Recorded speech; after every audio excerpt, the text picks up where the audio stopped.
Hello दोस्तों, तो कैसे हैं आप लोग। Welcome back to Bhatt education world. तो पिछले वीडियो में हमने बात किया था, कुछ स्टूडेंट दिए हैं, स्टूडेंट्स के नेम हैं एंड उनके सब्जेक्ट जो हैं उनमें कितने मार्क्स किसमें है उसका टोटल निकाला, परसेंटेज निकाला, पास फेल निकाला। हमने पास फेल के लिए हमने इफ और फंक्शन का प्रयोग किया था एंड और गेट से हमने एंड गेट से भी निकाल के दिखाया था। और इसी के साथ दो मेथड से हमने डिवीजन निकाल के दिखाई थी। ठीक है, तो इसी में कुछ दूसरे एग्जांपल्स के बारे में हम आज बात करेंगे, जिसमें पहला क्वेश्चन ये है कि आपके पास नाम दिए गए हैं और उनके मार्क्स दिए गए हैं, तो किसके मार्क्स ज़्यादा हैं, हमने ये देखना है आज। इसमें हम इफ और एंड फंक्शन का यूज करेंगे। तो कैसे इसका निकालेंगे बता देते हैं। इफ एंड अगर B2 is greater than B3, comma B2 is greater than B4। अगर B2 B3 से और B4 से ज्यादा है तो क्या आना चाहिए, उसका नाम है अमित। अमित आना चाहिए। ठीक है, तो अगर नाम हम लिखते हैं तो उसको अमित ये हो गया, कॉमा इफ एंड फिर उसके बाद B3 के लिए लगाएंगे B3 is greater than B4, comma B3 is greater than B2। अगर B3 B4 से ज्यादा मार्क्स वाला है और B2 से ज्यादा मार्क्स वाला है तो उसका नाम होना चाहिए पायल। ये हो गया पायल। इसी प्रकार नेक्स्ट इफ एंड अब आपका B4 के लिए B4 is greater than B3, comma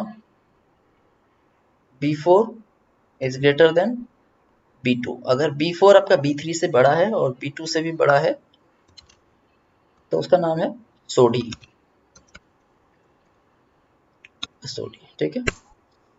तो देखिए अमित नाम आया यहाँ पे क्योंकि अमित के मार्क्स हैं 87 और पायल के हैं 85, सोडी के हैं 45। अगर हम फॉर एन एग्जांपल इसको चेंज करते हैं, सोडी के ज़्यादा कर देते हैं हम 88 कर देते हैं तो यहाँ पे सोडी नाम आ गया।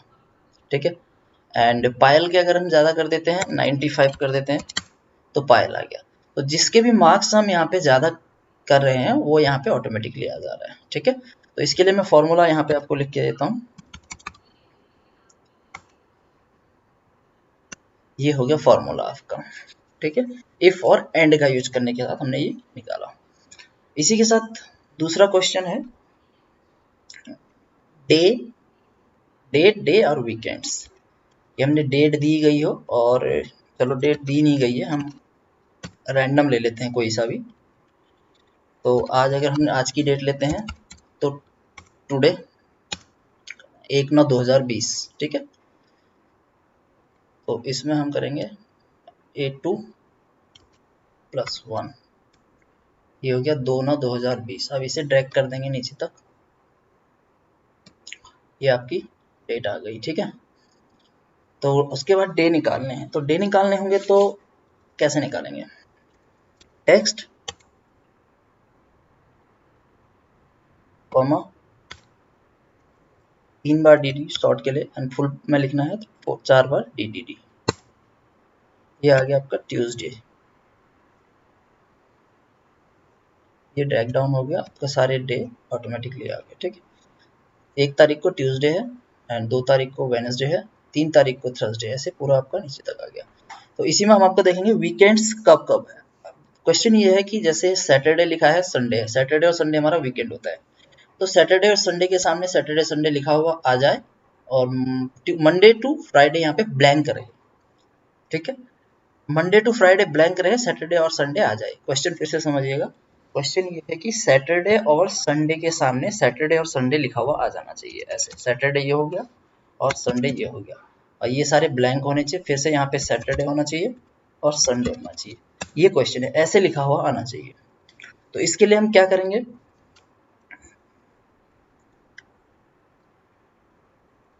इसको पहले मैं डिलीट कर देता हूँ। इक्वल टू इफ एंड अगर B2 इक्वल टू संडे। ठीक है, तो क्या आना चाहिए, अगर B2 संडे के इक्वल है तो ऑब्वियसली संडे आना चाहिए। If and B2 equal to Saturday, अगर B2 सैटरडे है तो क्या आना चाहिए, सैटरडे, अदरवाइज ब्लैंक आना चाहिए। तो यहाँ पे ट्यूसडे है, ट्यूसडे के सामने कुछ नहीं, ट्यूसडे के सामने ब्लैंक आ गया, ठीक है। इसको नीचे ड्रैग कर देते हैं, देखिए सैटरडे के सामने सैटरडे लिखा हुआ आ गया, संडे के सामने संडे, नीचे भी पूरा देखिए Saturday Sunday Saturday Sunday Saturday Sunday केवल, ठीक है। ये हमने एंड का यूज करके रिजल्ट निकाला। इसी को हम और से भी निकाल सकते हैं, तो अगर और से निकालना हो तो कैसे निकालेंगे, इफ और अगर B2 इक्वल टू संडे, ठीक है, B2 इक्वल टू सैटरडे, अगर B2 इक्वल टू संडे है और B2 इक्वल टू सैटरडे है तो क्या होना चाहिए, तो सेल का रेफरेंस ही आएगा, B2 ही आना चाहिए, भले ही वो सैटरडे लिखा हो या संडे लिखा हो, ठीक है। अगर B2 नहीं आता है तो देन वो आपका ब्लैंक होना चाहिए। देखिए यहाँ पे ब्लैंक आ गया। फॉर्मूला आप कोई सा भी लगाएंगे रिजल्ट सेम आना चाहिए।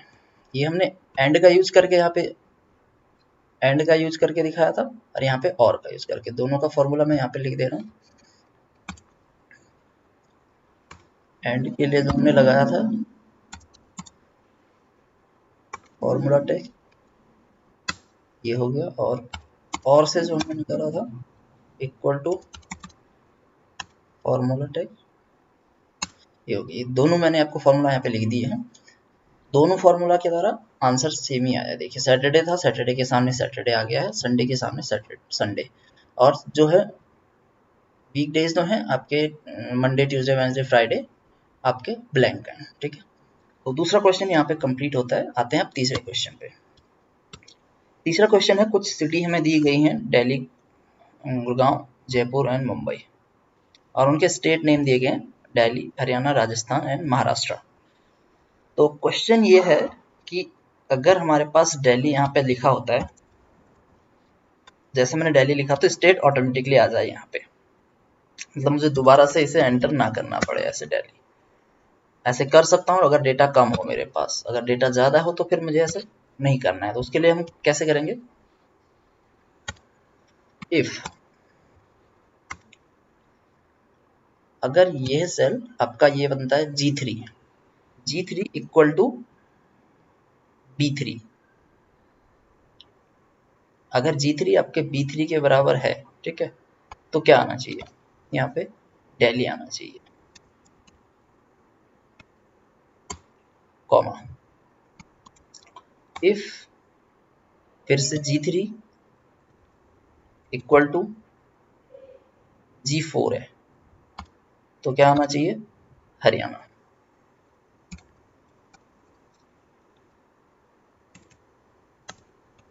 हरियाणा आना चाहिए, ठीक है। इसी प्रकार अगला, इफ G3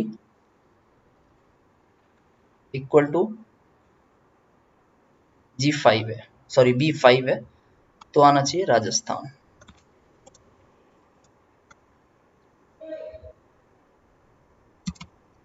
ये हो गया राजस्थान, ठीक है। And if G3 equal to B6, ठीक है, तो क्या आना चाहिए, महाराष्ट्र, ठीक है। यहाँ तक हो गया क्योंकि हमारे पास इतनी सिटीज थी। अगर माना मैं यहाँ पे कोई पांचवी सिटी है जो मैं यहाँ पे नहीं लिखी हुई है, फॉर एन एग्जाम्पल हरिद्वार हो गया, बैंगलोर हो गया, कोई भी ले सकते हैं, अगर वो लिखा हुआ हो तो फिर उसमें क्या करेंगे, ठीक है, उसको हम नॉट लिस्टेड में डाल देते हैं, नॉट लिस्टेड, ठीक है। अब यहाँ पे हम ब्रैकेट क्लोज करेंगे, कितने ब्रैकेट क्लोज करने हैं ये देखना होगा। एक्सेल इसको खुद भी पिक कर लेता है, बट हमें याद होना चाहिए, हमें मालूम होना चाहिए कि कितने कैसे क्लोज किया जाता है। तो इफ फंक्शन में हमारे कितने ओपन हुए हैं ब्रैकेट, 1 2 3 4, 4 ब्रैकेट ओपन हुए हैं तो 4 हम क्लोज कर देंगे। ये नॉट लिस्टेड आ गया। क्यों आया नॉट लिस्टेड? क्योंकि यहाँ पे कुछ सिटी का नाम नहीं लिखा हुआ है कुछ भी।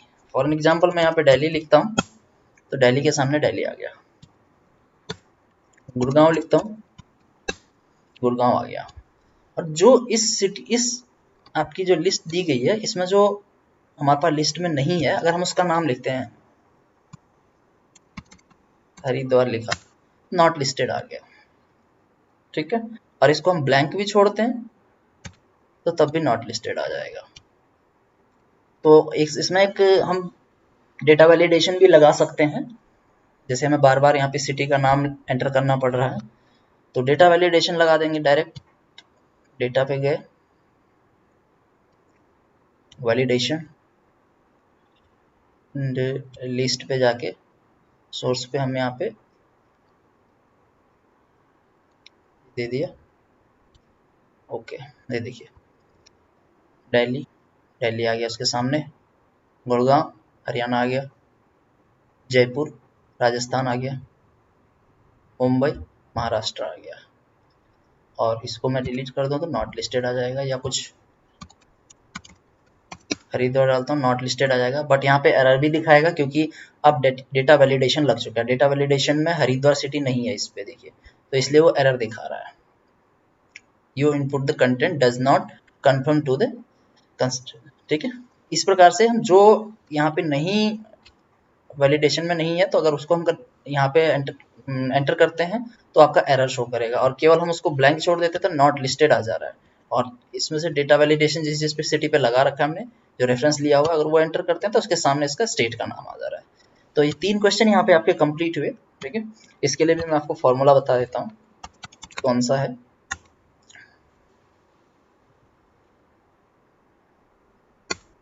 ये हो गया। ठीक है, तो कैसा लगा ये टॉपिक? अपना फीडबैक जरूर शेयर करें, और लाइक करें, शेयर करें, सब्सक्राइब करें। धन्यवाद।